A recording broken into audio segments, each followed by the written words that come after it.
eu tive uma grande lição, que o mundo paga mais quem vende do que quem produz. O que acontece? Muita gente não aprendeu a ser empresário. O grande empresário, ele transforma a empresa numa escola. Os caras que estão mudando o mundo estão como a gente. Calça jeans e camisa lá no Vale do Silício. A sua autoridade não tem que ser mostrando o que você tem, e sim o que você é, o que você pode agregar. Mas sempre pensando, Felipe, em 10, 20 anos para frente. Porque quem pensa a curto prazo não tem resultado. E ainda mais num mundo tão dinâmico como agora. Esse é o ponto, cara. E aí, pessoal, tudo bem? Seja muito bem-vindo para esse bate-papo que a gente vai trocar uma ideia aqui muito legal com o Empreendedor Vida Real. Para quem não me conhece, eu sou o Felipe Cassola, do Além do CNPJ, que é uma página que a gente fala de empreendedorismo dos bastidores, sem aquele romantismo que fala simplesmente da parte bonita, o cara andando de Ferrari, coisas que muitas vezes nem são verdades. Às vezes aquela Ferrari está financiada e as parcelas estão atrasadas.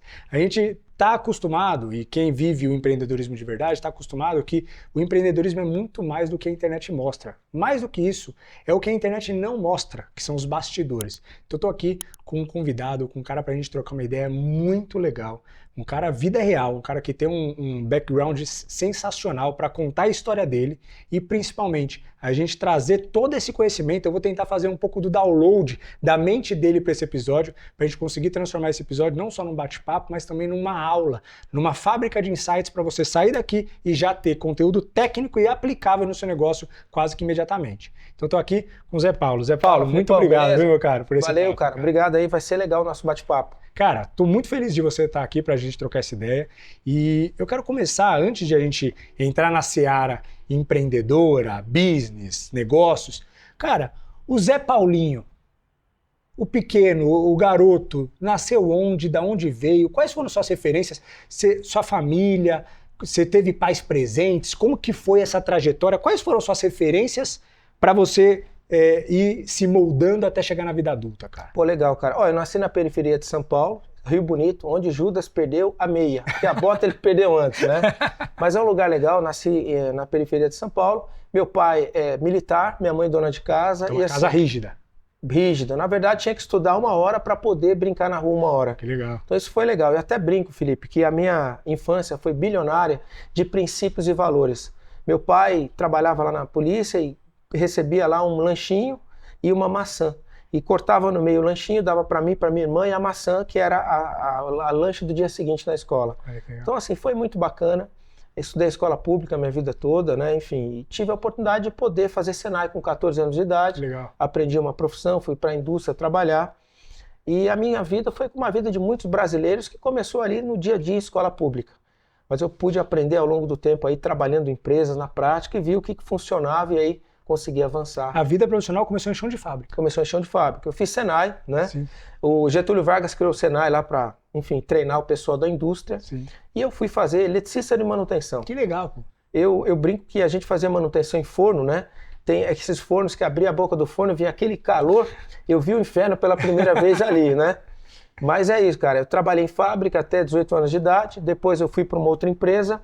E aí onde eu tive uma grande virada na minha vida. Eu trabalhava em fábrica e vi um cara chegar na empresa de paletó, gravata, bem arrumado. E eu pesquisei, esse cara era representante comercial. Cara, eu descobri que esse cara ganhava 4 vezes mais que meu diretor. Caramba. Eu tive uma grande lição, que o mundo paga mais quem vende do que quem produz. Fui aprender vendas com 20 anos de idade. Que legal. Já teve esse conceito bem inicial assim na tua vida, bem no começo. Pois é, rapaz. Eu aprendi que vender é uma atividade muito legal e nobre. Quando você vende, as pessoas têm um preconceito, Felipe, com vendas. Antigamente tinha aquele papo lá, não serviu para nada, vai ser vendedor, né? Mas isso é uma besteira, porque vender é resolver o problema do outro. O cara, quando vende um seguro de vida, protege a família do outro. Quando vende uma moto, tira da condução. Exato. Então, assim, vender é muito legal. Eu, com 20 anos de idade, estudava engenharia. Falei, ó, quer saber? Vou seguir engenharia, mas eu vou aprender a vender.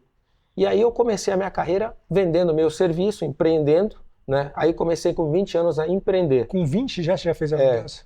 20 anos eu era gerente de uma fábrica. Descobri que esse diretor, esse cara de vendas, ganhava 4 vezes mais que meu diretor. Eu falei, cara, eu não vou mudar o mundo, então eu vou me adaptar a ele. Vou tomar uma água aqui, tá, pessoal? Fica à vontade. Aproveitar para dar um golinho também.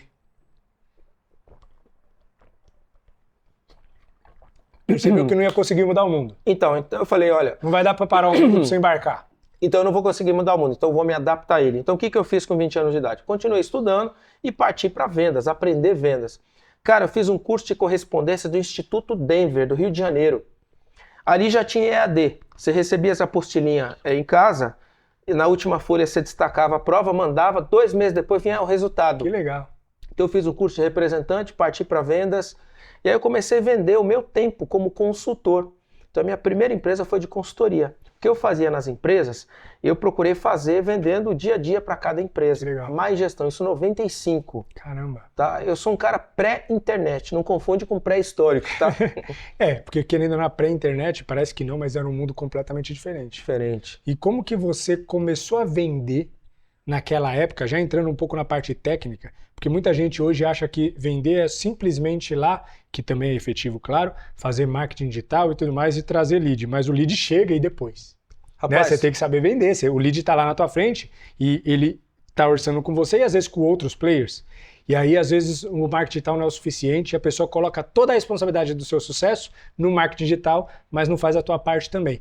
Você, numa época pré-internet, como que você ia atrás dos leads? Como que você ia atrás dos seus clientes? Nessa época, o que eu fiz? Eu fiz uma mala direta. Talvez o pessoal que está nos assistindo nem sabe o que é isso. Eu peguei lá uma lista de clientes potenciais, imprimi as etiquetas, fiz uma carta, olha, eu sei fazer trabalho de melhorar a produtividade e tal, e mandei para os diretores de empresa. Que legal. E aí um ou outro doido acreditou e me deu a oportunidade de ir lá. E quando eu cheguei no primeiro cliente potencial, eu falei, olha, eu trabalhava como colaborador numa empresa e eu tenho um sonho de prestar esse tipo de serviço, o senhor vai ser meu primeiro cliente. Foi sincero. Olha, fui sincero, eu falei, olha, tem como, eu vou, nem sei como te cobrar, mas deixa eu fazer um trabalho na tua empresa e se for bem, me dá referência para outro. O primeiro recebi muito pouco, esse aí me indicou para um segundo, que me indicou para o terceiro e foi avançando. Quando eu percebi, a minha agenda a semana inteira estava cheia.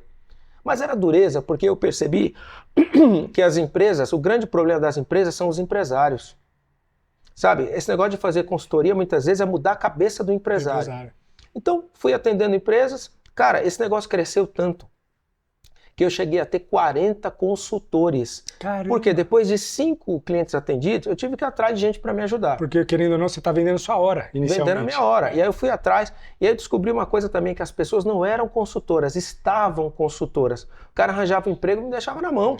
Tava com um projeto lá, o cara, ó, semana que vem, eu tô na empresa, eu tinha que arranjar outro cara e colocar no lugar. Então, realmente, um desafio.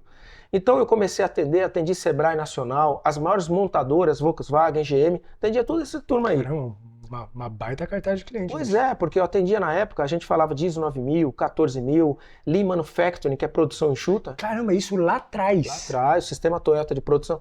Esse livro aí, Lean Startup, que o pessoal fala muito, isso aí eu já vi lá atrás, e, cara, do Lean Toyota. Você acredita que esse livro é um dos meus favoritos? Pô, cara, isso aí... Startup enxuta. Essa história de MVP e tudo mais, eu já vivi isso aí 20 anos atrás, porque a Toyota tem esse sistema de produção. Sistema de produção. É produção enxuta e tal.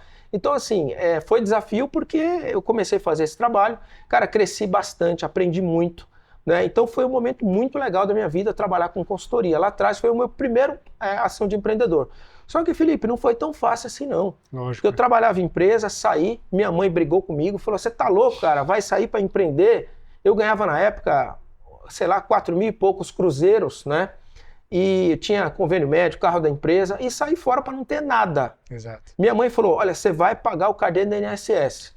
Então, aquele carnê na época era 3 espetos. Né? Era um graveto, né? O laranja. Não sei se é a época do carnê ou não. Sim. Você tá com quantos anos? Eu tô com 35. Você tá novo, cara. Na minha época não tinha o digital, era o carnê físico. Você destacava, pagava no banco. Não, mas eu lembro, minha mãe pagava esse carnê. Pagava isso aí? Pagava. Até hoje eu pago, viu? É mesmo? Porque minha mãe falou, se tudo dá errado, você pelo menos tem 2.000 por mês.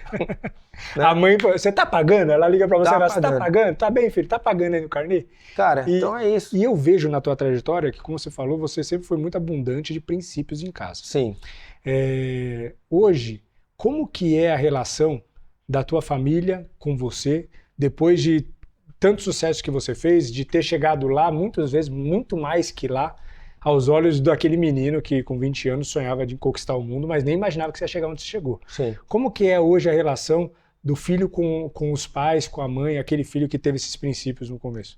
Olha, minha mãe e meu pai, eles estão na casa dos 70, né? Eu moro fora e quando eu venho pra cá, com 70 anos de idade, você sabe que eles repetem muitas histórias, né? Já assistiu aquele filme Clique? Já. Puta, cara, o que aquele cara fazia com os pais dele foi terrível. Ainda bem que era um ensaio, né? Sim. Então hoje, meus pais, é conectar com eles. Eu falo alguma coisa de trabalho e tudo mais, mas são as coisas do dia a dia, o mundo deles, né? Minha mãe gosta da Atena, assiste o da Atena, assiste aqueles programas de televisão, Sim. então eu conecto com eles. Conecta com eles. Né? Nada contra, viu? Nenhum programa de Sim, TV. sim, claro. Mas assim, hoje eles veem que esse esforço e tudo isso trouxe resultados, né? Mas sabe, se eu fosse viver tudo de novo, Felipe, o que eu faria? Eu procuraria equilibrar mais, sabe? Porque foi muito trabalho, foram 20 anos trabalhando, 25 anos, 16 horas por dia.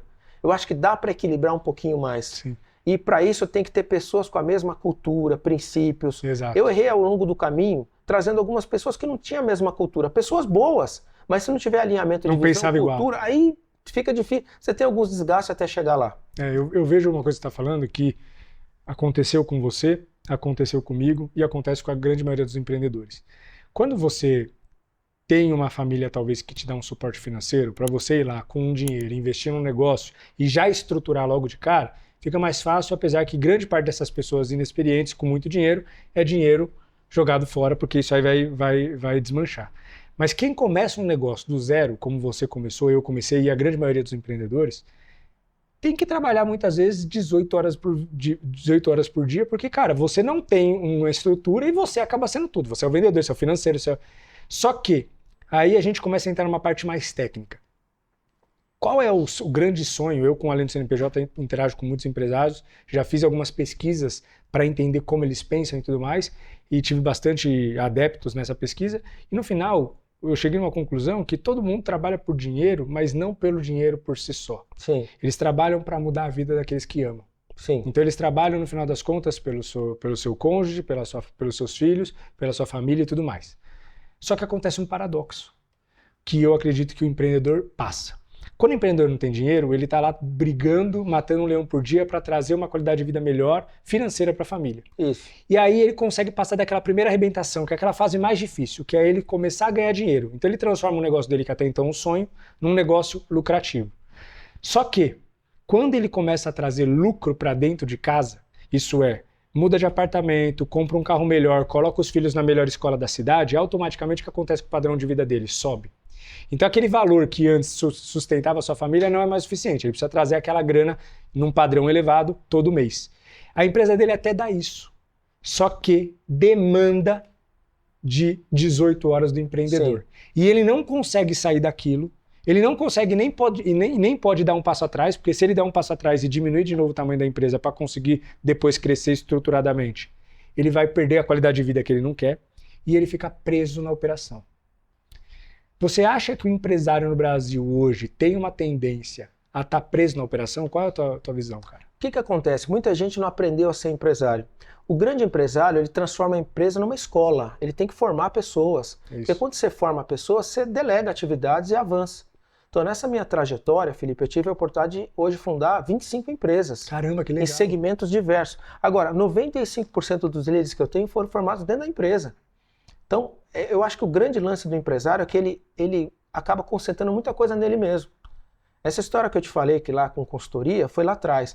Agora, uma coisa muito legal, que eu acho que tem muito a ver com isso que você está me perguntando é como é que o empresário faz para escalar, crescer?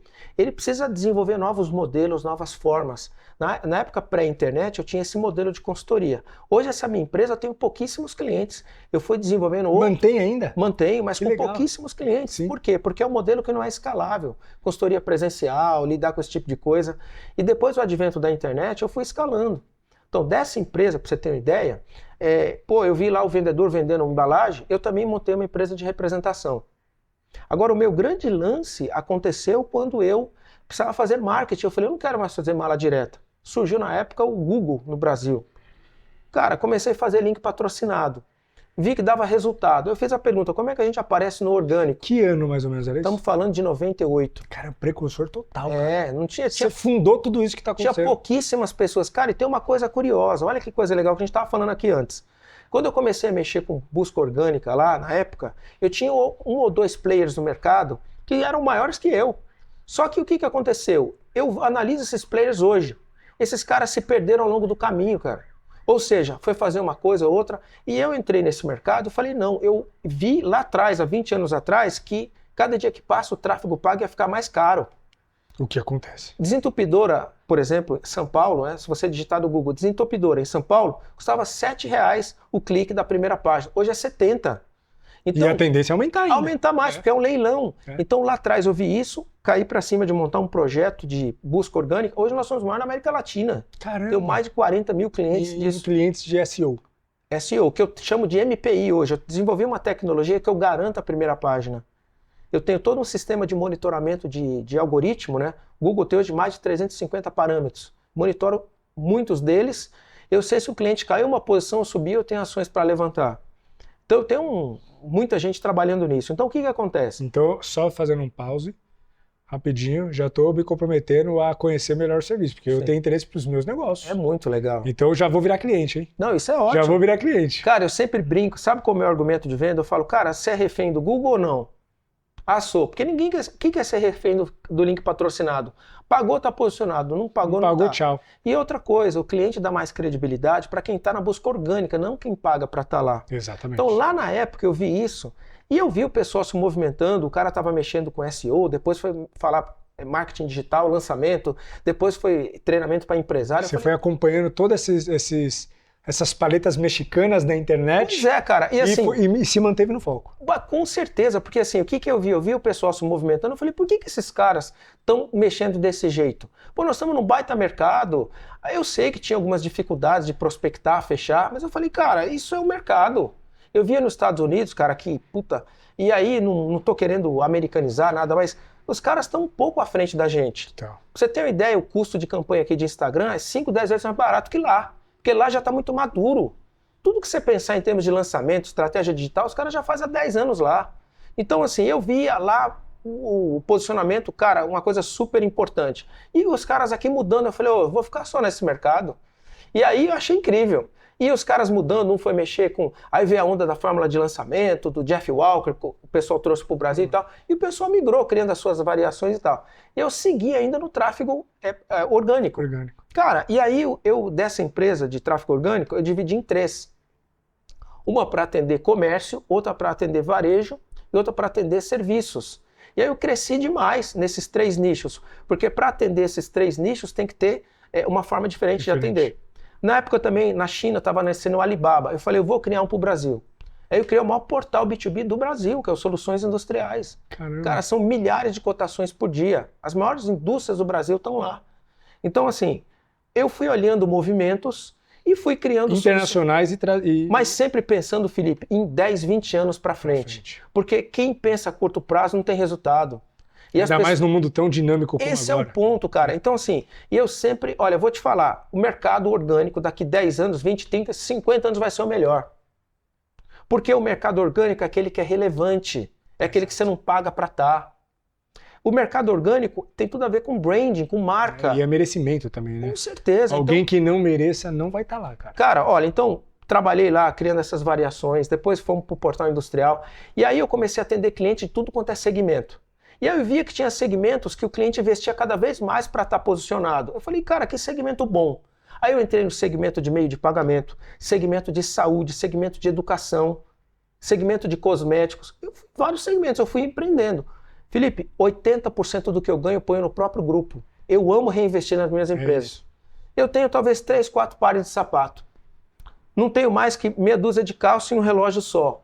Cara, os caras que estão mudando o mundo estão como a gente. Calça jeans e camisa lá no Vale do Silício. É isso aí. Não tá de Lamborghini, jato. Eu acho que isso é uma grande bobagem.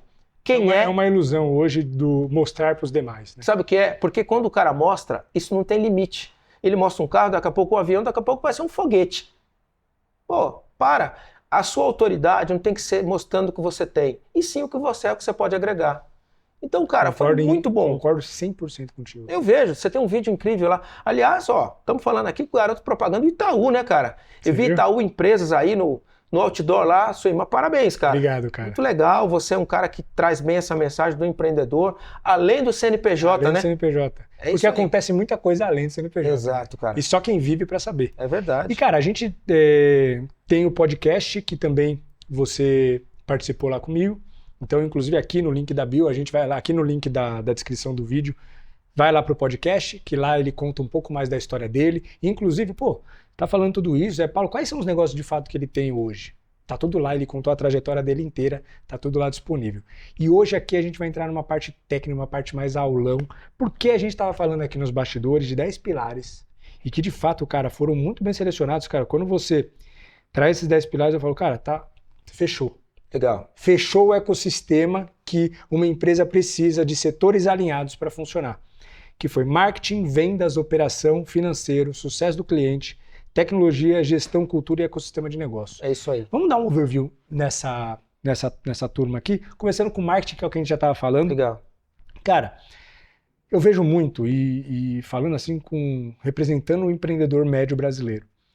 O empreendedor médio brasileiro, ele está com uma dificuldade muito grande no marketing. Por quê? Porque por mais que se tornou uma coisa gigante, um oceano azul de oportunidades, quando o cara precisa fazer um marketing bem feito, quando chegou a hora de ele olhar para o marketing e falar, vou focar minhas energias aqui, ele acaba tendo aquele paradoxo da escolha. É o filme da Netflix. É isso aí. São tantas opções, são tanta gente falando tanta coisa que ele acaba não sabendo qual caminho seguir. O que você considera um marketing eficiente, simples, eficaz para um empreendedor colocar em prática e ter resultado no negócio dele? Cara, uma coisa muito legal, a galera confunde marketing com publicidade, com propaganda, com tráfego e tal. Marketing, na verdade, primeira coisa é o cara entender de mercado. Marketing é você entender o mercado e ver onde tem dor, problema. A própria etimologia é isso, né? É isso. Então, assim, primeiro passo para você montar uma empresa é onde está a dor, onde está o problema que você está a fim de resolver. Seja uma dor ou seja uma necessidade. Então, o primeiro passo, entenda. Tem uma dor? Tem. Ela é latente? É. Eu tenho como resolver? Tem. Então, primeira coisa, você já identificou uma oportunidade. Total. Legal? E aí, depois disso, você vai desenhar um produto para resolver essa oportunidade. Mas para isso, você tem que pesquisar mercado. Quem já está fazendo bem, mal, o que tem bem, bom. E aí, você vai criar um produto diferenciado. Ele tem que ser mais quente, mais frio, mais rápido. Alguma coisa diferente. E aí, sim, você vai fazer comunicação. Que é o quê? Vai fazer tráfego pago, criar página, etc. Mas de um produto diferenciado, você já nasce diferente atendendo uma dor de mercado. Você já foge daquela loucura do mercado de preço. Não. O seu produto sendo diferente, você se posiciona no preço diferente também. Cara, tem 3 maneiras de você agregar valor, de você ser diferenciado no mercado. Primeiro é preço mais baixo, que é terrível, é o Walmart e outros. Depois é um segmento muito específico e depois é a diferenciação mesmo. Então, você tem que ser diferenciado. Então, quando a gente fala de marketing, primeira coisa é olhar mercado, ver necessidade, criar alguma coisa diferente e depois comunicar. Começa com tráfego pago e vai construindo uma estratégia orgânica. Põe no Google, YouTube e vai embora, criando a sua bola orgânica. Show. E aí muita gente investe em marketing e pelo menos isso acaba sendo a grande briga das empresas, né? O setor de marketing e o setor de venda sempre é uma guerra, porque um acaba culpando o outro por falta de resultado. Normalmente é quando a falta de resultado está aparecendo que surgem as brigas. O marketing tem toda uma capacidade de trazer consciência do produto ou do serviço para o cliente, esquentar o lead e trazer o lead como um interessado. Só que quando chega, e eu já tive uma agência de marketing digital, e uma das coisas que eu percebi é que o empresário vinha nos contratar com a esperança. Normalmente ele vinha, pelo menos no meu caso, quando ele estava numa situação que ele precisava aumentar as vendas porque ele estava com um problema. Sei como é. Então ele vinha como um bote salva-vida. Ele olhava para mim e enxergava um bote salva-vida. E ele entendia, na cabeça dele, de que ao me contratar, os problemas dele estariam resolvidos. Só que, na verdade, eu sou só uma pontinha de todo um sistema, como o marketing. E é onde a gente chega.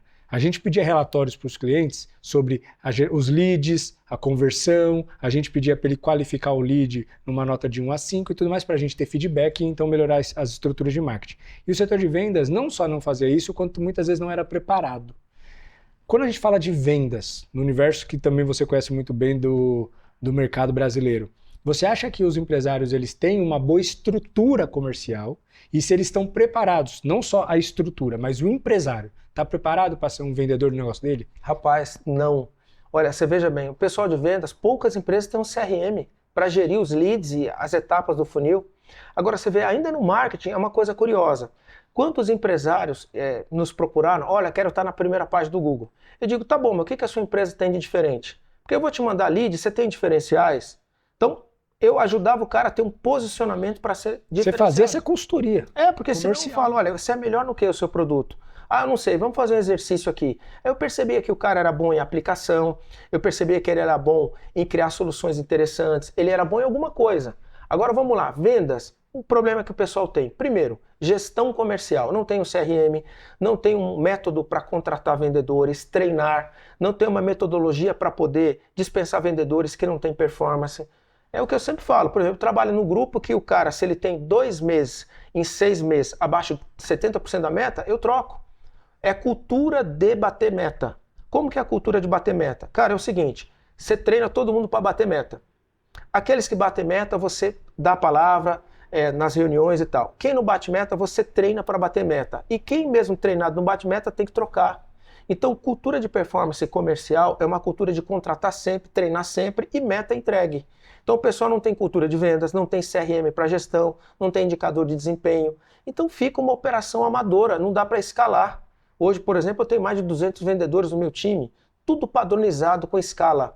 Já rodei mais de 250 turmas de vendas internas. Sim. Toda semana rodo. Por quê? Eu contrato 6 e mando embora 2. Todo mês.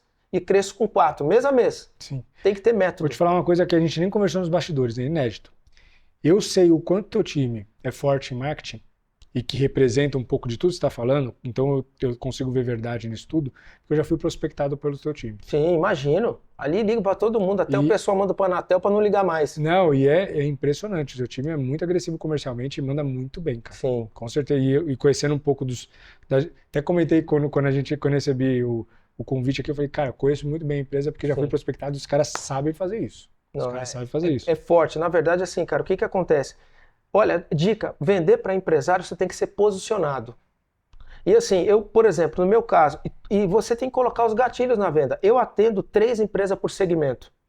E quando eu vou prospectar, e isso é muito importante, o nosso vendedor tem que ter o speech de vendas bem desenhado para ele ter 6, 7 momentos de fechamento. E ele fechou no primeiro momento, já encerra. Tem um cara que escreveu um livro lá, o Eduardo Coelho, que ele estava falando que ele fechou a venda. E aí, na página do livro, fechou a venda, fica em branco a página. Por quê? Fechou a venda, esquece. Vamos para a próxima. Então, o cara, quando desenha o speech de vendas, tem que ser muito bem estruturado e padronizado. É isso. Vendas não é dom, é técnica. Total. E muita gente ainda está achando que é dom. Não. Até tem, só que não é replicável. Exato. Não é replicável. O cara tem aquele feeling do ser humano, consegue ter aquilo, mas como você falou... Piada, não sei o quê. Eu tenho um cara que vende bastante lá, mas o jeitão dele, aquilo não é replicável. É o jeitão dele. É a empatia que nasceu com ele. Mas tem que ser replicável, né? E cara, beleza, aí a gente saiu do marketing, foi para vendas, que é toda uma estrutura. Quando a gente fecha um cliente, quando a gente traz um negócio para dentro de casa, cara, como que a gente consegue fazer com que aquilo gere uma recorrência, que o cliente esteja feliz dentro do teu negócio, que toda vez que ele for pagar o boleto, ele olha, toda vez que ele for te recontratar, renovar, ele olha e fala, cara, tá valendo a pena, se paga e tudo mais. Você precisa pensar numa coisa além de você. Você tem que pensar no sucesso não só seu, mas o sucesso do cliente. É isso aí. Como que é essa estrutura de sucesso de cliente que você aplica? Porque hoje nos seus negócios, empresário serial como você é, você tem muitos negócios, então, cara, querendo ou não, tudo que você ensina hoje é coisa que você já testou, né, e vive. Como você aplica o sucesso do cliente nos seus negócios e o que você sugere para os empresários para trazer esse tema a bordo aí da companhia? Cara, são 2 coisas super legais. Primeiro, operações aí. Operações são 2 palavras-chave. Primeiro, qualidade, depois produtividade. Você tem que fazer coisas boas, bem feito, com resultado. Depois você escala a produtividade, com tecnologia, processo e tal. E sucesso do cliente, Felipe, muita gente confunde com a área de pós-vendas. Sucesso do cliente, cara, é como se você tivesse o cliente dentro da tua empresa olhando os resultados. E ele tem que cobrar da tua área de operações que entregue com excelência, antes que o cliente reclame. Então, assim, você tem que ter uma área que vê se o que vendas vendeu está entregando na ponta. E se não está, internamente interage para ter o resultado. Perfeito. O sucesso do cliente é um representante do cliente lá dentro. Dentro da empresa. E é assim que tem que ser visto e ele não pode ficar abaixo do cara de operações. O sucesso do cliente tem que estar abaixo do CEO da empresa. Justamente porque ele está olhando ali para ver se está entregando o que combinou. E para não ter conflito também. Não, porque se ele fica abaixo do cara de operações, ele vai cobrar o seu chefe. Exatamente. Ele tem que ser apartidário no negócio para conseguir realmente ter voz lá dentro. Ou coloca ele debaixo de outra diretoria que não está abaixo de operações. Para você olhar, supervisionar e tem embates grandes. Assim como tem marketing e vendas, tem embate de operações do cliente. E aí trazendo para operações. Esse é o grande tema. Tanto é que das coisas que eu mais falo lá no Além do CNPJ é sobre sair do operacional, para você entrar no estratégico e de fato olhar para o seu negócio com uma visão mais holística. Quando a gente fala de operações, é o grande tema, porque o empresário, quando ele cresce e ganha dinheiro, consegue até ter um sucesso no mercado, quando vai ver quem é o cabeça da operação? Ele. Sim. E aí Se ele sai, a empresa dele não anda e ele nem pode sair. O cara tá ganhando dinheiro, tá conseguindo trazer uma qualidade de vida melhor para a família e agora com dinheiro o cara não tem tempo para férias. Sim. Então, primeiro, a parte operacional. Qual é o jeito que você considera importante para a pessoa estruturar isso? E aí eu sei que envolve outros pormenores, desde pessoas, culturas e tudo mais, que a gente vai abordar nos próximos temas, mas a parte operacional. Qual é o pulo do gato? Ou qual é a filosofia que talvez o empresário, querendo abraçar o mundo, aquele cara que quer pegar tudo para ele, não dá autonomia para o time dele, o que você falaria aí da parte operacional? Métodos e processos. Você tem que ter manual de operação para toda a área de operação. Você pega, por exemplo, o McDonald's, um monte de estagiário fatura milhões uma loja. Porque todo mundo tem um manual de operação. O cara que faz um hambúrguer, você pode comer hambúrguer aqui ou em Bangkok, na Tailândia. Mesma coisa. Mesma coisa. E é um estagiário. O estagiário vai crescendo e chega a gerente. Então tudo tem método e processo. O tempo que fica a carne na chapa, os ingredientes que vão. Então a sua empresa tem que ser manualizada, estruturada, métodos e processos para tudo. Eu tenho métodos e processos para todas as coisas na empresa. Desde a moça da limpeza, checklists, até o diretor da companhia que tem relatórios que ele tem que analisar de tempos em tempos, reuniões que ele tem que participar. O grande segredo para sair da operação é ter tudo padronizado e sistematizado. Na tua prática, quem é a pessoa que desenhou esses métodos e processos? Como você colocou isso em prática? A área da qualidade da empresa. Você tem que ter uma área de desenvolvimento e qualidade. Toda empresa, para crescer, você tem que ter um gerente, um gestor de desenvolvimento e qualidade. Porque ele vai desenvolver a companhia, os métodos, o processo, como? Aí tem importante, não é asfaltar o caminho da vaca. Opa, deixa eu traduzir isso. A vaca ela anda desse jeito assim no campo. O que é asfaltar o caminho da vaca? É pegar um processo do jeito que é e escrever do jeito que é no papel. Não, você tem que olhar como que ele é, aí você escreve como ele é, desenha a melhor maneira de fazer aquilo, testa, funcionou, documenta. Então você precisa documentar as melhores práticas, as melhores estratégias. Por exemplo, todo vendedor que eu tenho, todo cara de operação, eu vejo quem mais performa e eu sempre manualizo aquilo pelo melhor. Então você tem que documentar e você tem que girar o PDCA. O que é isso? De tempos em tempos você precisa sempre atualizar e melhorar. Por exemplo, a gente está revisando tudo agora com inteligência artificial. Não tem como eu manter os processos como estão sem levar em consideração que a IA pode ajudar a otimizar demais. Otimizar. Perfeito, cara. E eu vou deixar esse tema até de IA, que eu acho que é uma coisa que você está bem envolvido, para o final, para a gente bater um papo disso aí. Beleza, tudo isso é importante, tudo isso a gente coloca em prática, coloca a roda para girar, que é o negócio que você se propôs a fazer. Se você vende marmitas, você está fazendo ótimas marmitas. Se você vende marketing digital, você está fazendo ótimo marketing digital. Só que também muitas empresas sucumbem na hora da gestão financeira disso aí. É isso aí. Porque o que acontece?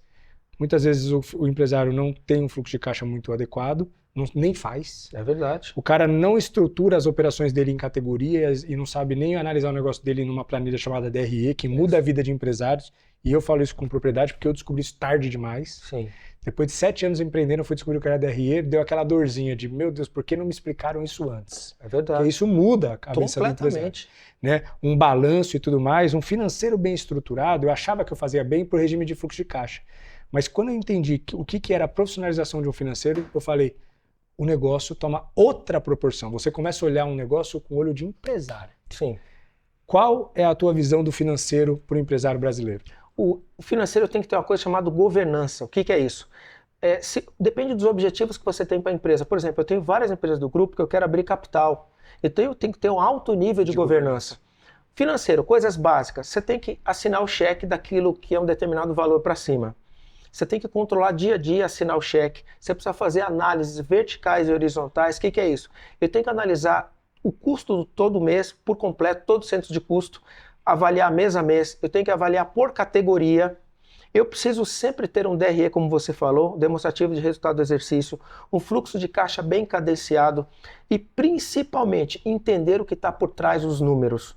Porque você precisa sentar e entender, aumentou esse centro de custo, por quê? O que ocasionou? E aí você vai encontrar ineficiências, problema. Inadimplência aumentou, o que aconteceu? Vendas caiu, o que aconteceu? Aumentou o centro de custo tal 15%, o que aconteceu? Então, a gente tem que tirar um tempo para poder analisar. E sempre tem que ter um orçamento. Você não pode começar o mês sem um orçamento. O que é o orçamento? Quanto eu vou ter de receita, quanto eu vou ter de despesa e quanto que eu vou ter de resultado. E alguém tem que controlar mês a mês isso. Quando você é pequeno, você tem que controlar até para mandar embora. Ó, esse cara eu não vou mandar embora esse mês, vou mandar no outro porque vai estourar o custo, por exemplo, de pessoas. Exato. Quando a grana é curta, você está com o cobertor, puxa a cabeça, o pé fica de fora, você precisa controlar na unha. É isso. E sabe, Felipe, custo é que nem unha, não para de crescer. Não para de crescer. Então tem que controlar na unha. Então hoje, até hoje, eu não abro mão de assinar o cheque acima de um determinados valores. Esse daí tem dupla alçada.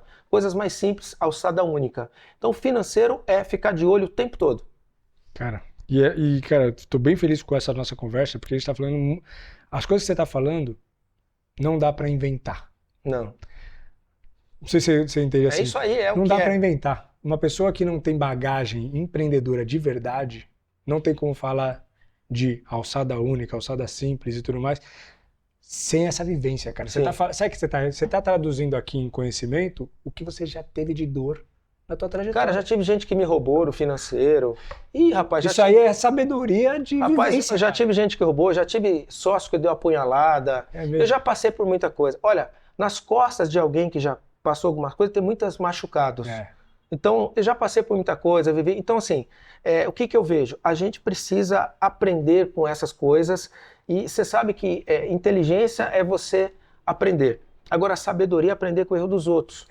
Então, é muito legal esse nosso bate-papo e parabéns pelo seu trabalho novamente, que você ajuda, esclarece, aí o cara ter sabedoria, aprender pelos nossos erros. Que é uma coisa que eu até falo, eu sinto que tá faltando na internet, e aí só fazendo um pause nos pilares, tá faltando vida real na internet. Sim. Porque se a gente for falar da sua trajetória empreendedora, se eu falar da minha, se a gente for falar de pegar um empreendedor de verdade e trocar ideia com ele, a gente vai perceber que no final das contas o cara teve muito mais baixos do que altos, porque na verdade foram os baixos que foram preparados. A nossa vida se a gente fosse fazer uma novela, ia ser perrengue puro. Rapaz, o quanto eu já não perdi dinheiro, Exato. O quanto eu já não errei, entendeu? Mas aí, esses dias a minha filha perguntou, papai, como é que foi a sua trajetória? Eu falei, filha, errei bastante. Mais do que o senhor acertou? Eu falei, filha, é difícil até falar, talvez equilibrado. Sim. Agora, eu sempre errei tentando acertar. É isso. E quando você erra tentando acertar, você está acertando.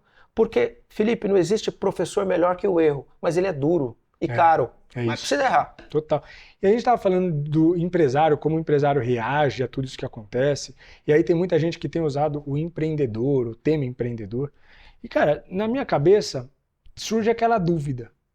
Cara, existe diferença entre empreendedor e empresário? Qual é o que você colocaria de concepção para essas duas palavras? Existe sim, até o Aurélio define isso. O empreendedor é o cara que está começando o negócio, está modelando, formatando. O empresário é o cara que já tem um processo definido.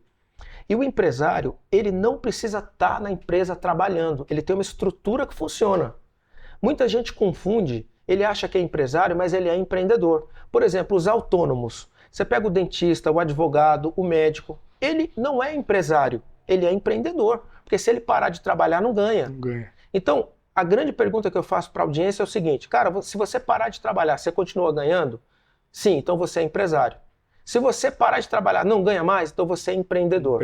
E a nossa missão é de empreendedor ser empresário. Ser empresário, construir uma estrutura através desses 10 pilares, inclusive, exato, para dar estabilidade, para as coisas funcionarem e crescerem. Perfeito. E daqui a pouco você tem que migrar para o pilar para ser investidor. Eu estou no momento hoje, Felipe, que eu estou migrando do pilar empresário para investidor. Daqui a pouco vai ser só dividendos. Eu já invisto na bolsa há muito tempo, mas, cara, eu estou com 51 anos, 4 filhos, não vou ficar trabalhando. O Bill Gates foi com 55 anos que ele se aposentou. Para mim também, 60 anos é a idade limite, que eu quero fazer outras coisas. Então, para você ir para investidor, você tem que montar um conselho administrativo, um conselho fiscal, ter um board. E para isso tem que ter governança, estrutura, é outro caminho. Né? E que, querendo ou não, com toda essa bagagem que você tem, o poder de um conselho é surreal. Incrível. Então você investe em negócios que você vê potencial e em empreendedores, empresários que você vê potencial, e quando você entra com essa sua cabeça e esse seu know-how, poucos conselhos você direciona totalmente o negócio para um caminho de prosperidade. É isso que você vai por esse caminho. E aí, trazendo um pouco mais para os pilares, a gente tem um pilar de tecnologia, que eu acho que o pequeno empreendedor, principalmente, erra completamente. Porque o cara está muitas vezes lá, naquela corrida maluca de vender o almoço para comprar o jantar e, por isso, manualmente envolvido na operação, sendo que ele poderia automatizar essas tarefas, tanto em tecnologia, sistema e tudo mais, e agora, com o que você falou agora há pouco, inteligência artificial. Como a tecnologia entra como um pilar A gente coloca o que é um pilar? O pilar é algo que sustenta uma grande estrutura. Sim. Então, tecnologia é um pilar. Como que a tecnologia representa esse pilar aí para o empreendedor? Cara, hoje, por exemplo, todo profissional, qualquer um que seja, tem que ter o ChatGPT do lado dele. Porque, cara, o QI do ChatGPT é limitado. Para ajudar a responder alguma coisa, estruturar um pensamento. Hoje, se você colocar qualquer... Einstein dizia que 50% da resposta está na pergunta. Agora, você tendo o ChatGPT, você já tem tudo, então. Porque é só fazer a pergunta e vem a resposta. Sabe? E tem uma coisa interessante sobre empresário. O empresário brasileiro, às vezes por uma questão de preparo, ele passa 70% do tempo no operacional, 20% no tático e 10% no estratégico. Tem que ser o contrário. 70% estratégico, 20% tático e 10% operacional. E no estratégico tem que responder as seguintes perguntas. Qual a visão do negócio 5, 10 anos? Quais os diferenciais competitivos? Como é que vai ser a cultura da minha empresa? Que produto vai ter? E a inteligência artificial ajuda em toda essa parte estratégica, a você formatar, desenhar. E na parte tática, se você pegar um DRE, subir no ChatGPT e pergunta, analise como gerente financeiro, como CEO, ele já te dá o relatório completo. Cara, hoje eu pego meus relatórios e jogo lá, subo. Analisa para mim como um CEO, e você ainda pode falar, analisa para mim como se fosse o Steve Jobs. Analisa como se fosse, por exemplo, qualquer um. E ele vai analisar. Caraca. Então, assim, hoje tem os enxames de agentes. Só isso que você falou. Se só existisse esse corte, já valeu o episódio completo. Cara, tem uma coisa chamada enxame de agentes, que você pega o fundador lá do ChatGPT, tem empresas que acreditam que vai valer $1 bilhão sem funcionário. O que é o enxame de agentes? Você pega um cara, o cargo dele, você coloca CEO, que era um CEO com a cabeça do Elon Musk mais Steve Jobs. O diretor financeiro, você pega a cabeça do cara como Peter Lynch. Você pega um cara de marketing, por exemplo, como Peter Drucker. Você pega Philip Kotler. E aí você roda um problema e eles ficam pensando entre eles. Eles discutem entre si. Pois é, e aí você pode pegar a tua empresa, o teu cenário e fala, pega esses caras de consultor para mim, pensa a minha empresa e traz a solução. Então imagina vários gênios fazendo parte do seu conselho, no enxame de agentes para poder ajudar a melhorar a tua empresa. Então olha como a TI pode ajudar o estratégico. Esse enxame de agentes para estratégico da empresa. O tático para analisar relatórios. E o operacional, você vê, eu trabalho com posicionamento no Google. Eu tinha na empresa 220 redatores. Nossa. Hoje tenho 32 revisores, não mais redatores. Exato. Para revisar o que a inteligência artificial faz. Então, em todas as pontas tem uma disrupção. E cara, quando você fala de inteligência artificial, agentes e tudo mais, dá uma dica prática, você que está tão envolvido, por exemplo, ChatGPT e tudo mais, mas, cara, como que a gente consegue modelar esses agentes e tudo mais? Qual é o sistema que poderia fazer isso, para que o pessoal já saia daqui com uma tarefa prática no negócio? Eu gosto muito de usar o próprio prompt do ChatGPT. Você pode escrever, olha, analisa isso com a cabeça de tal pessoa, ou você descreve o problema da sua empresa. Olha, eu tenho uma empresa, por exemplo, ela tem tanto de faturamento, tanto de lucro, eu estou passando... O segredo está no comando também. O prompt, rapaz, Estados Unidos, a profissão mais valorizada é engenheiro de prompt. Caramba! Porque é o cara que sabe fazer as perguntas certas. O QI do ChatGPT, Felipe, é ilimitado. Eu perguntei lá, qual o seu QI? Ele falou, é impossível calcular. Ele tem toda... Ele tem o conhecimento da internet na mão. Ele tem o conhecimento... Pensa na época lá, a Biblioteca de Alexandria, lá atrás, na época de Roma. Ele é a Biblioteca de Alexandria de hoje, mas com uma inteligência semântica. Você digita o que quer, traz tudo. Então, assim, hoje é um belo prompt, você colocando exatamente o seu cenário com os detalhes, colocando o que você quer e pedindo para ele criar um plano de ação para você, para atingir aqueles resultados, mês a mês o que tem que ser feito. Então, esse segredo... Ele consegue te desenhar todo esse tudo. problema. E aí você pode até a linha de trabalho que você quer. Eu quero que você seja bastante inovador como esse cara, menos como esse. Você vai dando comando. E aí você vai modelando. Você pega. Então, uma das coisas que eu mais gosto hoje é de ter problemas, situações, jogo o prompt e vou modelando. Sensacional. E, cara, quando a gente até comentou há pouco tempo atrás sobre cultura. Que você falou que quando você precisa colocar essa operação para rodar e até mesmo conseguir sair dessa parte operacional, entrar no tático e tudo mais, você precisa ter pessoas ao seu lado que tenham a cultura. Eu acredito que cultura, até o Rony da Reserva fala que a cultura come a estratégia no café da manhã, porque basicamente, cara, você pode criar a estratégia que for. Se a cultura não for sólida, nada adianta. É isso aí. Você pode ter até uma estratégia não tão boa. Se a cultura é forte, você alinha a estratégia no meio do caminho, porque você vai ter gente boa do seu lado jogando o jogo. Né? O que você diria sobre cultura? E mais, Qual é a dica que você daria para os empreendedores? Porque uma das coisas que eu vejo é o seguinte, todo empreendedor acha que tem que ter missão, visão e valores. E eu concordo, mas fica naquele padrãozinho antigo, Sim. sabe? Frasezinhas soltas que no final nem representam a realidade daquilo. É isso aí. Cara, a cultura é um negócio muito maior. Um Sim. negócio que representa a visão de negócio do dono, como as coisas precisam funcionar, o que ele enxerga para o futuro. A visão dele, o cérebro dele está ali. Sim. E as pessoas precisam abraçar essa cultura com aqueles valores semelhantes. Como enraizar isso na equipe? Cultura é hábito, não discurso. Esse é o ponto. Cultura é que nem amor. Eu achava que amor era sentimento. Amor é atitude. Amor é atitude, assim como cultura é atitude. E tem que começar do primeiro homem da empresa. Por exemplo, no nosso grupo nós temos 10 pilares. O primeiro é pensar grande. Cara, se você pensa pequeno, a gente não consegue trabalhar junto. Você pensa comigo, ó, meu sonho é estar, por exemplo, em 100 países em 10 anos. Tá comigo, Tô? Então vamos nessa. Então, primeira coisa, a visão de chegar naquele objetivo.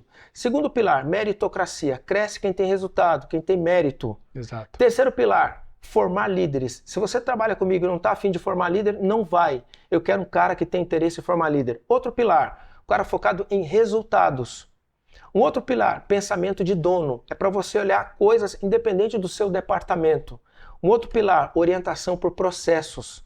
Tudo a gente pensa tá processo. na ponta da língua, hein, bicho? Pô, isso aí eu escrevi na minha mão, cara. 20 anos. Outro pilar importante, cara, preocupação com custos. Tem que estar preocupado com custos constantemente. Um outro pilar, integridade. Um outro pilar, trabalho duro. Então nós temos 10 pilares que a pessoa quando entra, antes de tudo tem que ver se o perfil encaixa. Porque se não encaixar não vai. Eu já perdi muito tempo, dinheiro, rapaz. Já tentando contratar gente excelente tecnicamente. E mas encaixar naquilo. Encaixava, a pessoa tinha boa formação, era ligeiro, mas não tinha isso, aquele no DNA. Outra coisa, humildade.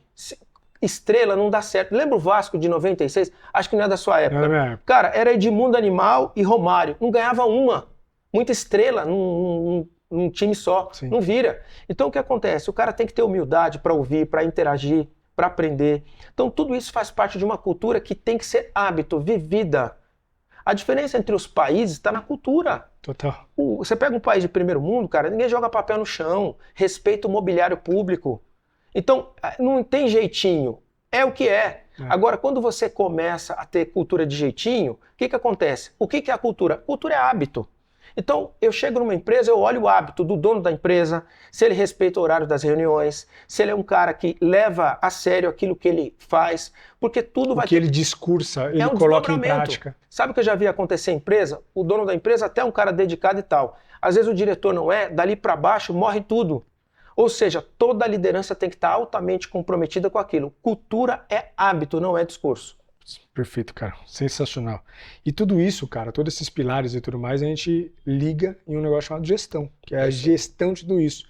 Que é o papel, muitas vezes, do CEO do negócio, que é olhar para todas essas áreas e fazer com que tudo isso aí funcione como uma engrenagem. É isso aí. Cara, qual é, para você, na tua visão, para o empreendedor precisa ser um bom gestor?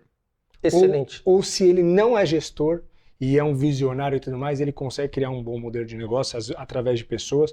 Qual é a tua visão sobre a gestão e o quanto isso é importante para o perfil empreendedor? O gestor é para uma empresa como o maestro é para a orquestra. Ele precisa entender, ele tem que ter ouvido afinado e saber onde está errado. E sabe como você vê isso na empresa? Pelos indicadores. O gestor é como o piloto de avião, ele olha os instrumentos e por ali ele vê o que está errado, que são os indicadores. Felipe, eu moro em Orlando e faço a gestão tranquilamente por indicadores, no meu celular, com BI. O que acontece? Você precisa ter reuniões dailies para temas que são extremamente importantes. Outras reuniões semanais são as weeklies e as monthlies, são reuniões mensais. Diariamente eu tenho reunião com a equipe de 15 minutos para resultado. Não se discute detalhe, resultado, quanto entregou ontem, principalmente startup. Algumas empresas mais consolidadas, reuniões semanais, pouco mais longas, 30 minutos. E a reunião mensal. Então, o gestor tem que acompanhar, é delegar, não delargar. Então, a gestão é planejar, fazer, checar e agir. PDCA. PDCA. PDCA na veia. PDCA que fez o Japão, um arquipélago com 3.000 ilhas, arrasado na Segunda Guerra, se tornar uma potência o Japão. É isso aí. Girar PDCA todo dia. É isso aí. O basicão. E depois, quando você chega num determinado momento da tua vida, teu negócio já deu certo e tudo mais, você começa a ver muita oportunidade no seu mercado. Sim. Porque você fala, cara, tá faltando um braço aqui, não tem uma empresa dominando esse segmento. E aí você começa a pensar num sistema. Num sistema no qual a sua empresa passa a ser só uma etapa de todos eles, uma engrenagem de todos eles, e você começa a pensar em ecossistema. É isso. Deixa eu construir aqui uma série de negócios que juntos resolvem problemas mais complexos. É isso aí. E é isso que é uma coisa que tem muita gente falado, né? Pense em ecossistema. O que você poderia dizer sobre essa visão de ecossistema? Cara, você imagina, por exemplo, o cara que tem uma cantina italiana. Além de ter cantina italiana, ele pode fazer molho e vender. Ele pode ter comida congelada, ele pode dar treinamento de comida italiana, pode fazer franquia, do negócio abrir várias fontes de receita. Eu, por exemplo, no grupo que eu dirijo, eu criei CRM para atender o grupo, depois comecei a vender a mercado. Ferramenta de inbound para atender o grupo, comecei a vender a mercado. Então, meios de pagamento, criei para o grupo, comecei a vender a mercado. Então, assim, crio soluções para mim, mas já pensando em vender a mercado. Então, eu acho que isso é um ecossistema de dentro para fora. Mas dá para ser de fora para dentro, trazendo parceiros estratégicos para ajudar você a crescer e você também ajuda eles a crescer. Total. Então, tem dois tipos de ecossistema, interno e externo. Os dois são incríveis e o empresário pode exponencializar. E quer saber, às vezes, um braço desse ecossistema dá mais lucro que o negócio principal. Total. Já vi muito isso acontecer. Pivota o negócio porque era uma solução que do nada vira um negócio e aquilo explode. E, cara, todos esses pilares que a gente está falando faz parte também de um sistema. É isso aí. Um sistema, um método que você criou, que é o IBS. Cara, explica pro pessoal o que é o IBS. O que é IBS? IBS é uma escola de negócio, a Ideal Business School, e a ideia é passar esse método dos 10 pilares para ajudar o empresário a crescer. O foco é faturamento e lucro. O nosso foco é o resultado. E aí o que vai ser feito depende do que se quer, do momento que a empresa está. Então se você perguntar, Paulo, a empresa tem que ter um organograma, isso, aquilo? Não, depende. Olha, você tem o resultado hoje de faturamento e lucro. Onde você quer chegar? Baseado de onde você quer chegar, eu vejo o que você tem e te ajuda a arredondar os 10 pilares e chegar lá. Esse sistema funciona como? É um sistema de consultoria, é um sistema de mentoria, é um sistema de aulas? Me dá um overview de como isso funciona na prática. Legal. A ideia é transferir para o empresário todo esse know-how aí que a gente aprendeu em 25 anos. Como? Existem as mentorias que a gente lida um a um com o empresário, entendendo o momento dele, o objetivo dele. Existem treinamentos para os líderes da empresa e colaboradores. Você treina também a equipe? Treina a equipe. Que legal. Treina lá os gerentes, o pessoal da operação, nas áreas de comercial, financeira, operações, todos esses 10 pilares aí que a gente falou, eles são treinados. E tem as oficinas de implementação na prática. Porque além de você treinar o teórico, a gente vai fazer oficina para colocar isso em andamento. Cada um na sua realidade. Por exemplo, você vai falar de financeiro, tem cara que tem sistema financeiro, tem outro que é no Excel, tem outro que não tem nada. Então no dia da oficina pergunta, o que cada um tem? Ah, eu não tenho nada, então toma aqui uma planilha para ter alguma coisa. Ah, eu tenho um sistema, então usa o potencial dele. Então o momento da oficina é que você calibra os conceitos. Caramba. Então você tem mentoria, você tem treinamento, você tem oficina, você tem grupo de empresários para discussão, você tem uma coisa que eu chamo de business drive, que é tudo que é template que eu tenho, eu disponibilizo. Você tem o concierge, que nem de companhia aérea, para ter um atendimento VIP, para o cara entender um a um. E tem evento ao vivo, né, para o pessoal integrar e Caramba. incentivar. Isso é o quê? Você paga um valor para ter acesso a tudo isso ou isso é fracionado? Isso é fracionado. Tem um investimento que o pessoal faz, os empresários, pessoal que fatura acima de 100k mês, e podem participar do programa anual. E, cara, eu tenho certeza que o que ele tem de resultado em um ano, um mês que se já paga, é isso. Cara, porque querendo ou não, imagina, são esses 10 pilares que a gente falou aqui, até quando você me passou nos bastidores, eu falei, cara, isso aqui fecha totalmente o sistema que precisa para o empreendedor dar certo. Então você mentora individualmente em cada um dos pilares desses temas, aplica isso com a liderança e ajuda a aplicar na operação. Exatamente. Sabe, Felipe, eu vejo os empresários com muita dificuldade. Cara, e eu fui resistente a montar essa escola, viu? Porque de tanto ver empreendedor de palco, esse tipo de iniciativa por aí, falei, puta, isso aí... Vai ser mais um... porque o cara lê um livro e dá palestra melhor que o autor do livro. E o pessoal falando isso aqui, eu falei, pô, eu não queria entrar nisso não. Honestamente, eu não estou nessa para ganhar dinheiro não. Eu estou nisso porque eu acredito que de fato eu consigo agregar para o empresário e eu estou de olho no outro estágio. Eu estou de olho em muitos desses empresários até ser sócio deles. Você está atrás do impacto. Eu estou de impacto, eu estou de transformação e de realização. Cara, eu estou com 50 anos de idade. Eu brinco que 0 a 40 primeiro tempo, 40 a 80 segundo. Eu estou em 10 minutos do segundo tempo. É isso. Eu estou pensando mais em legado, propósito e menos em grana. Perfeito. E, putz, beleza. O cara escutou todo esse papo, falou, eu quero estar próximo desse cara, eu quero fazer parte desse projeto.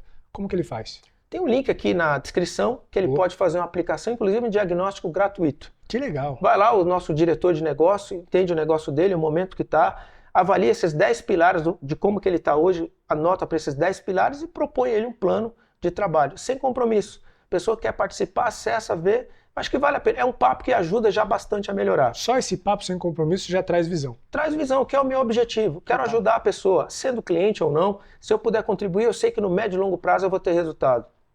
Caraca, bicho. Meu Valeu, cara, obrigado. Foi muito legal. Tem uma pergunta final para te fazer ainda. Sim. Mas, cara, o papo já rendeu demais. Mas só uma fogueirinha que eu vou te jogar. Ordem e progresso ou progresso e ordem na vida do empresário? Pois é, eu vi muita gente falando isso aí na internet, rapaz. Pessoal, começa a fazer as coisas... Virou um caos essas conversas. Pois porque é. cada um acha uma coisa. Qual é a tua opinião? Pois é, o pessoal fala assim, não, vamos começar aí primeiro progride, depois organiza. Só que é o seguinte, cara, esse prédio que a gente está aqui, 15º andar, você já pensou fazer esse prédio sem uma planta? Imagina que tem 300 pedreiros aí embaixo, a terra, o cimento, aí fala, constrói, sem planta, dá? Dá. Pois é, e como é que você constrói a empresa sem planejamento? É o caos. É o caos. Então, primeiro tem que ter um planejamento, ainda que você tenha que revisar ao longo do caminho. Então, primeiro é ordem, para depois ter progresso. Olha, a bandeira do Brasil é isso. Essa galera que fala primeiro produz para depois organizar, você pode ter problema jurídico, uma série de coisas. Até colocando em risco tudo que você fez. Pois é, pensa nisso. É o que mais vai construir o prédio, tem que ter aprovação na prefeitura, etc. Então, assim, tá cheio de gente querendo mostrar atalho, sabe, Felipe? Isso é terrível. O caminho mais curto e tal, só que isso não funciona. O sucesso é passo a passo, é tudo que você quer que faz sentido, dá muito trabalho. Você sabe disso? Sim. O sucesso dá muito trabalho, são muitas noites, mas você chega lá e as pessoas querem vender facilidade. Aliás, o cara que aceita facilidade é um prato cheio para o estelionatário. Total, é isso aí. E a gente tem que aprender uma coisa. Quando tem atalho demais, pode ter certeza que o caminho não é próspero. Porque tem pegadinha no meio do caminho. E sabe o que eu falo de atalho?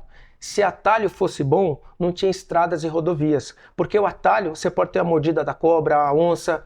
Atalho é antes de ter estrada, rodovia. É um atalhozinho. É um atalhozinho. Então a gente tem que buscar a estrada da autorrealização. Isso envolve o quê? Aprender com quem já sabe, com quem tem resultado. Evita, sabe, a internet ela deu voz para muito aventureiro. Tem que tomar cuidado. Então, assim, antes de escolher qualquer coisa, vê a história, a trajetória. Me diga a tua história que eu direi quem tu és. Perfeito, cara. Cara, toda a trajetória do Zé Paulo tá lá no podcast do Além do CNPJ, que inclusive o link tá aqui embaixo também. O projeto BS que a gente tá falando tão importante, que eu acho que para todo empresário brasileiro tinha que pelo menos conhecer esse projeto para ver se faz sentido para si e fazer o diagnóstico. Também tá o link aqui embaixo. Foi um prazer conversar contigo, cara. Foi um prazer conhecer meu, Filipão. Um pouco dessa sua visão empreendedora. E, cara, aqui embaixo tem um monte de botão. Curte, compartilha e se inscreve no canal, porque isso é bem importante também. Se tudo isso aqui que a gente falou fez algum sentido para você, algum mísero insight, isso vai trazer melhorias para o seu negócio, dá essa moral pra gente. Curte, compartilha o vídeo, divide isso com seus sócios, com seus amigos empresários e principalmente se inscreve, que isso é bem importante para esse vídeo atingir o máximo possível de pessoas. Obrigado mais uma vez, Paulo. Vamos que vamos. Tamo junto. Valeu. Até a próxima. Tchau, tchau. Valeu.